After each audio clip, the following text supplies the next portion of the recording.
Hi there! On today's episode of Synth Building Blocks, we're talking about arguably the most fundamental building block and the core of subtractive synthesis, the filter. Typically sitting in the audio chain between the oscillators and the amplifier, filters are audio processors that take an incoming signal and filter certain frequencies out of it. This gives the synth its characteristic sound and is your main sound shaping tool in a subtractive synth. There are different types of filters for filtering out different frequencies in different ways. The first I'll talk about is the most fundamental and common, the low-pass filter. So here I've got a sawtooth oscillator going through a low-pass filter, and what that's doing is gradually decreasing the volume of all frequencies above its cutoff frequency. So it filters out the high frequencies and lets the low frequencies pass through, hence the name low-pass filter. Now what determines the cutoff frequency at which this filtering takes place? You do. Check this out. So now we're hearing the entirety of the sawtooth oscillator, and it's not affected by the low-pass filter because the cutoff is all the way up, so the frequencies it's filtering out are so high we can't hear them anyway. So watch here the shape of the filter and see how that's reflected on the spectrogram.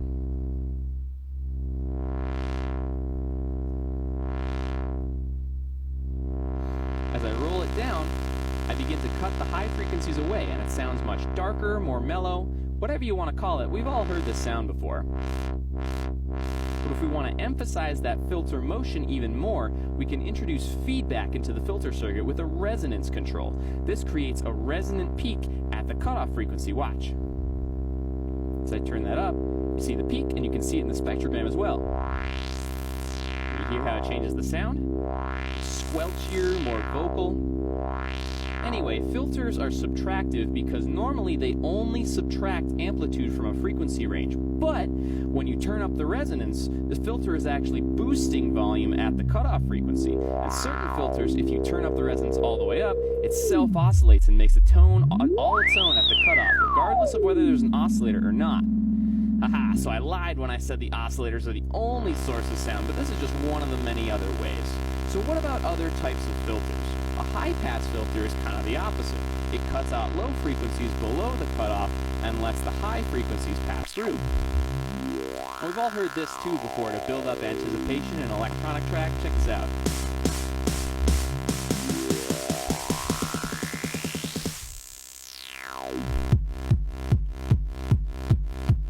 Really simple way to just get the lows out of the way for a second and build up that anticipation.